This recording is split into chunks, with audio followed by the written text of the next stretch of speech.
नमस्कार दोस्तों। तो इस वीडियो में आपका स्वागत है। और इस वीडियो में हम पढ़ने वाले हैं संत कबीरदास को। ठीक है दोस्तों, ये जो हमारी है पॉलिटिकल की सेकंड यूनिट में सॉरी थर्ड यूनिट में इंडियन थिंकर पढ़े जाते हैं। और सबसे पहले जो थिंकर हम पढ़ने का काम करेंगे वो है संत कबीरदास। ठीक है दोस्तों, ये है कबीरदास जी की फोटो। आपको स्क्रीन पर दिख रही है।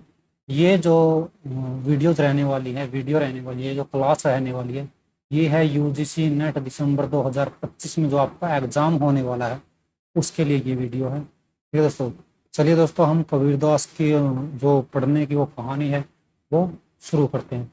सबसे पहले हम कबीरदास के जीवन परिचय से इनको शुरू करेंगे। इनका जीवन परिचय हम पहले पढ़ेंगे। ठीक है दोस्तों, संत कबीरदास जी का जो जन्म है वो 15वीं शताब्दी के आसपास कब हुआ था? 1398 में। और वाराणसी के एक उत्तर प्रदेश के एक वाराणसी में हुआ था। कौन सा क्षेत्र था? लहर तारा क्षेत्र में हुआ था। इनका जो जन्म है वो 15वीं शताब्दी के आसपास कब हुआ था? 1398 में हुआ था। कहाँ पर? वाराणसी उत्तर प्रदेश में हुआ था। किस क्षेत्र में हुआ था? लहर तारा एक नामक क्षेत्र है, वहां पर इनका जन्म हुआ था। उनके जन्म को लेकर ऐतिहासिक प्रमाण निश्चित नहीं है, किंतु मान्यता है कि वे एक विधवा ब्राह्मणी के पुत्र थे। ठीक है दोस्तों, उनके जो जन्म को लेकर कोई भी निश्चित है जो ऐतिहासिक वो प्रमाण नहीं है, लेकिन क्या मान्यता है कि वो विधवा एक ब्राह्मणी के क्या है? पुत्र थे, जिन्हें क्या कर दिया था? जन्म के तुरंत बाद छोड़ दिया गया था। ठीक है दोस्तों, ये माना जाता है कि गंगा किनारे एक टोकरी में मिले थे। ठीक है दोस्तों, गंगा किनारे कहाँ पर? टोकरी में मिले थे, जो कि मुस्लिम जुलाहा दंपत्ति कौन कौन? नीमा और नीरू ने इनको क्या करा? पाला पोसा। ठीक है दोस्तों, इनको किसने पाला पोसा? नीमा और नीरू ने। उन्होंने अपना कबीरदास जी ने जो अपना जीवन है वो एक जुलाहा समुदाय में बिताया और कपड़े बुनने का क्या किया? कार्य किया। और कपड़े बुनने का कार्य किया। ठीक है दोस्तों, जीवन परिचय में थोड़ा आपको इतना ही देखना है। ये है कबीरदास की शिक्षा और आध्यात्मिक जीवन। कबीरदास की शिक्षा, देखो शिक्षा तो उन्होंने कोई ग्रहण नहीं की थी। कबीरदास निरक्षण थे दोस्तों, निरक्षर थे। ठीक है दोस्तों, निरक्षर थे। कबीरदास क्या थे? निरक्षर थे। उन्होंने कोई औपचारिक शिक्षा प्राप्त नहीं की थी, कोई औपचारिक शिक्षा प्राप्त नहीं करी थी। वे प्रारंभ से ही आध्यात्मिक प्रवृत्ति के थे और आत्मज्ञान की खोज में क्या लगे रहते थे। कबीरदास ने संत रामानंद जी महाराज और किसी को अपना गुरु माना। रामानंद जी को अपना गुरु माना। उन्हें पंचगंगा घाट की सीढ़ियों पर रामानंद जी से राम नाम की दीक्षा प्राप्त हुई। उनका भक्ति मार्ग राम नाम पर क्या है? आधारित है। इस पर आधारित है, राम नाम पर उनका जो भक्ति मार्ग है वो आधारित है। कबीरदास जी है जो मूर्ति पूजा, अवतारवाद और कर्म कांड में विश्वास नहीं रखते थे। वे केवल निराकार परमात्मा को ही मानते थे। उनके विचार और दर्शन को देख लेते हैं।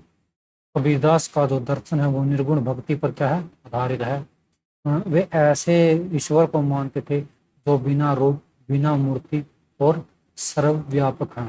यानी कि वे एक ईश्वरवाद को ही मानते थे कि अगर ईश्वर है तो वो एक ही है। ठीक है दोस्तों, मूर्ति पूजा, जाति धर्म और कर्मकांड का उन्होंने क्या किया? विरोध किया। वे हिंदू और मुस्लिम दोनों के संकीर्णीय दृष्टिकोण के क्या थे? खिलाफ थे। ठीक है दोस्तों, इनकी रचनाओं के बारे में ज्यादा नहीं है दोस्तों, क्योंकि इन्होंने कोई भी पुस्तक है वो स्वयं नहीं लिखी, कोई भी रचना नहीं लिखी। ठीक है दोस्तों, कबीर जी ने क्या किया? कोई भी पुस्तक नहीं लिखी है। उनके जो शिष्य है, उन्होंने क्या वाणी को एकत्र करके, इकट्ठा करके विभिन्न संग्रहों में क्या किया?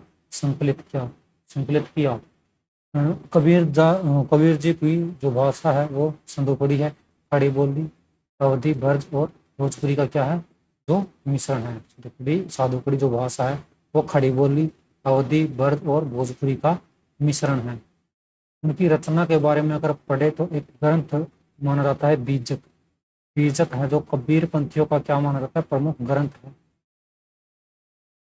इसमें क्या है, कबीर की उनकी कबीर जी की क्या वाणी का संकलन किया गया है, संकलन किया गया है। कबीर के जो कितने भाग हैं, जो बीजक के क्या कितने भाग है कबीर, जो कबीर जी की जो रचना है, जो प्रमुख ग्रंथ है, जो जो कबीर पंथियों का प्रमुख ग्रंथ है, ये कितने भाग हैं, 3 भाग हैं। पहला है साखी, दूसरा शब्द और तीसरा रमेनी।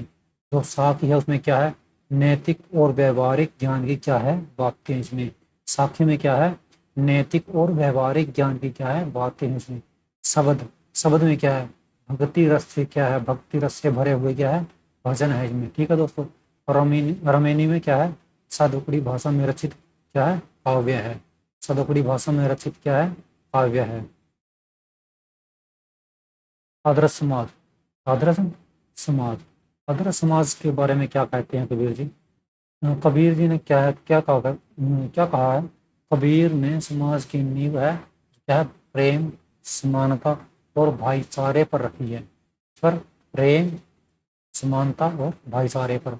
उनका आदर्श समाज किसी राजनीतिक संरचना पर नहीं बल्कि आध्यात्मिक आधार पर टिका हुआ था। कबीर जी ने राजनीतिक विहीन कल्पित समाज की कल्पना की है, जिसे क्या कहा है, जिसे क्या कहा है, बेगमपुर कहा है। क्या कहा है दोस्तों, बेगमपुर कहा है। बेगमपुर, बेगमपुर या बेगम, हाँ, ठीक है दोस्तों, बेगमपुर कहा है। जाति का विरोध किया। कबीर जी ने जातिवाद, कर्मकांड और अंधविश्वास का क्या किया, विरोध किया है। उन्होंने गुरु और आत्मज्ञान के महत्व पर बल दिया है। स्त्री की स्वतंत्रता और सम्मान की क्या की है, वकालत किया, यानी कि स्त्री की स्वतंत्रता, स्वतंत्रता और सम्मान की क्या किया, वकालत किया। वे प्रेम और भक्ति पर आधारित क्या थे, समाज के क्या पक्षधर थे। ये दोस्तों, वे प्रेम और भक्ति पर आधारित क्या थे, समाज के पक्षधर थे। तो क्या है, ऐसा समाज चाहते थे, ऐसा समाज बनाना चाहते थे जो प्रेम और भक्ति पर आधारित हो। कबीर का एकेश्वरवाद, कबीर का एकेश्वरवाद, कबीर का जो दर्शन है वो एकेश्वरवाद पर आधारित है। इस पर आधारित है, एकेश्वरवाद पर।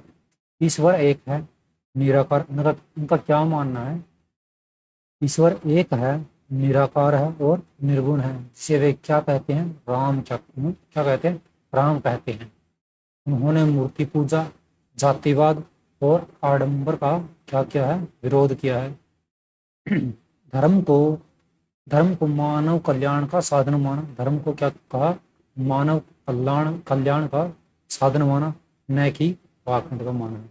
ठीक है दोस्तों, ये था कबीरदास जी का, मतलब कि हमने कबीरदास को इतना ही पढ़ना है। ठीक है दोस्तों, हमने इस वीडियो में कबीरदास के जीवन परीक्षा को पढ़ लिया है, शिक्षा को पढ़ लिया है, और आध्यात्मिक जीवन है जो उनका है, उनके विचारों को भी पढ़ना, उनकी जो रचना है बीजक, उसके बारे में हमने देख लिया है। और ये था कबीरदास जी का जो एकेश्वरवाद, कबीर का जो दर्शन एकेश्वरवाद पर आधारित है, ये हमने देखा। ठीक है दोस्तों, ये है तो मेरा है टेलीग्राम, आप इसको क्या कर सकते हैं, ज्वाइन कर सकते हैं। ये है नाम मंजीत कालवन PSIR। ठीक है दोस्तों, इसका जो लिंक है आपको डिस्क्रिप्शन में भी मिल जाएगा। अगर आप इसको ज्वाइन करते हैं तो आपको यहाँ पर क्या मिलेगा टेलीग्राम पे, ये जो PDF है, ये जो PPT है, ठीक है दोस्तों, ये PPT है जो, ये आपको ऐसे की ऐसी ही कहाँ पर मिलेगी, टेलीग्राम पर मिलेगी। आपको क्या करना है, आपको सर्च करना है मंजीत कालवन PSIR, सर्च कर देना है। ठीक है दोस्तों, PSIR, Manjeet Kalwan PSIR search कर देना है। आपको मेरा जो टेलीग्राम है वो आपके सामने आ जाएगा, और उसको क्या करना है, ज्वाइन करना है। ठीक है दोस्तों, ज्वाइन करना है, और तब आप इस PDF को वहाँ पर देख पाएंगे। ठीक है दोस्तों, तो जाइए, जा सकते हैं आप, डिस्क्रिप्शन में इसका लिंक है, और मैं जो PDF है इसकी PPT की, वो मैं इस टेलीग्राम पर डाल दूंगा। इस वीडियो में इतना ही, अगली वीडियो में देखते हैं किसी और थिंकर को। ठीक है दोस्तों।